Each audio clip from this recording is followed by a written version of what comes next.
I think there is something seriously wrong in this nation when it comes to car dependent infrastructure. I've talked about this over and over and over and over again, and I won't stop talking about it because it is perhaps the most pertinent issue facing our society today. When I talk about, for example, why we should raise the age of consent in the United States, one reason why I think that's a necessary policy is because of the infantilization that occurs. What the fuck was that? What the hell was that? What's that beeping? Okay, there was some weird ass beeping that was tripping me out. But I think part of the reason why we should raise the age of consent is precisely because of this infantilization that occurs in our population when you have to be shepherded around in a car your whole life. I mean, that creates a situation where you feel less independence in your adolescence, and therefore you develop at a slower rate because you're less independent, less autonomous. You're less mature as a result of that. And I think a lot of the loneliness in this country, a lot of the mental health issues in this country can directly be attributed to the fact that when you're in a society where you have to drive constantly, you're getting less exercise, less sunlight, you are participating in your community less because the infrastructure surrounding you was not built for human beings. It was built for cars. And this is a real problem. This is a real problem because it is hindering the development of our youth, and it's hindering the rate at which adults can excel and can feel happy in this world.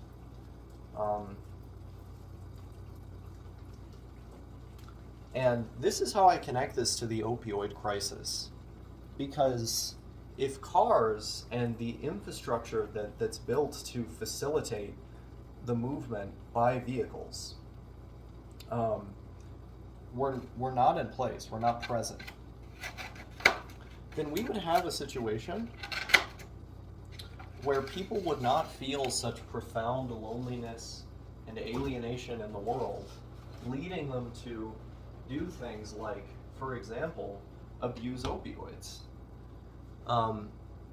Because the mental health effects of that society is going to be directly related to the infrastructure in that society.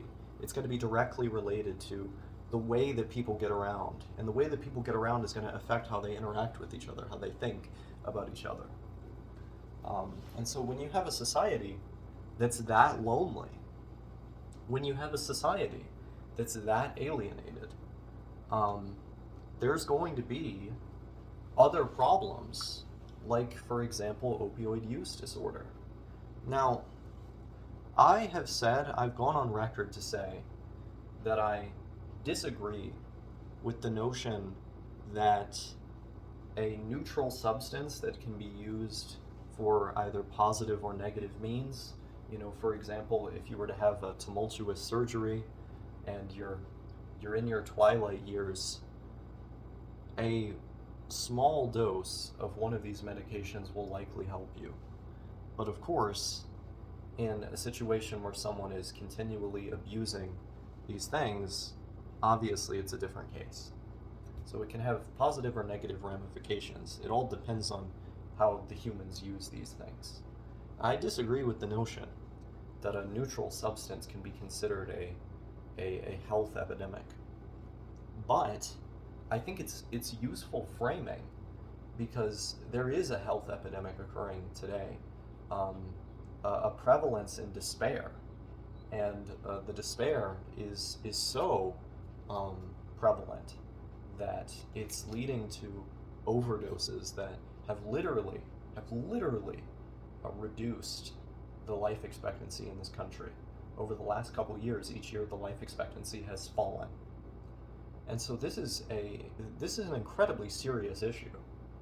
And it's my belief that if we were to reduce our reliance on vehicles and to completely change the infrastructure that we use to go about our daily lives, to instead orient infrastructure around people, we would not have school children being shepherded around in cars in these deeply isolated communities where it's dangerous to walk. They would instead walk freely to public transportation, independently developing their personality, developing a self. And in so doing, they would have more chances to socially interact, to benefit their sociological development, and they would grow into adults that, when they have to work, when they have to do their various responsibilities, they'll be able to do so in a country that is built around community and socialization, and oriented around the people that live there, oriented around people, human beings. I think everything would change.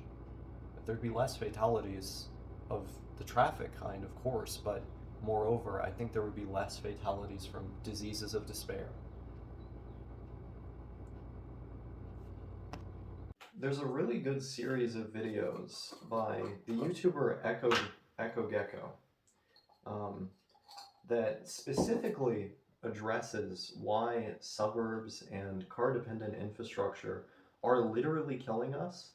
And in that video series, they bring up the statistics regarding higher rates of suicide and various mental health conditions in suburban and rural communities. And I think a lot of this data tends to be pretty intuitive, given the fact that these mental health conditions tend to stem from isolation and loneliness. And when we're talking, specifically about the development of the human and of the personality, most of that is going to be contingent on the non-shared environment. The environment that you do not directly share with your family. The places where you can be independent and make your own choices, explore and adventure and grow and so on. Now, this is where your development is primarily going to happen. And so when you're forced to be shepherded around in a car constantly by infrastructure that is essentially enslaving you, you don't have the freedom to make those choices. And therefore, you're going to be isolated and lonely. That's just how it is. And so I think that series details an appropriate framework for understanding this stuff, because I think when the statistics in context are explained to you like that, it becomes really intuitive. But due to the fact that many of my viewers from the U.S. and Canada have grown up in places like those that I'm railing against, I think many of them simply don't understand the nature of this problem. There's a kind of intuitive deferentialness to the whole "not in my backyard" thing. It's like, well, you can do this somewhere else. Non-car dependent infrastructure is fine and all. Just don't do it where I'm from. And I think the prevalence of this ideology throughout the States and Canada is a big part of this issue, because there's lots of people that will acknowledge the utility of urban development and planning that does not focus on cars. But they simply refuse to have even minor steps in that direction, such as uh, mixed development housing units be built where they live. They'll go to their city council and rigorously complain and say, we're going to vote you out if you do anything like this where we live. And as such, it drives up the costs of housing, exacerbates the homelessness problem we have in this country, and a whole array of things. But moreover, this ideology, this belief that somehow your independence is tied to your ability to own a single family home in a suburban area or in this car dependent place. It's harming us and it's harming our children on multiple levels. It's making them less mature. It's making them more infantile, more depressed, more anxious, and it's harming the mental health of the adults that those children will ultimately become. And I think it's part of why we have this huge opioid problem in this country. Um, People can blame it on uh, the border and all the criminal activity that's occurring in those impoverished countries that we live near. And you could argue that much of that poverty was created by political and economic instability um, from the US and also by the drug war. But I also believe that this seemingly insatiable appetite that much of our population has for this stuff directly comes from the mental health issues that are in no small part created by the place that we all live in. This video is not brought to you by Vegemite, a product of Australia, but it should be. You guys have no fucking idea how good at cooking I am, by the way. You get some of this shit and then some of this shit, and you have like the greatest meal of all time. You have no idea.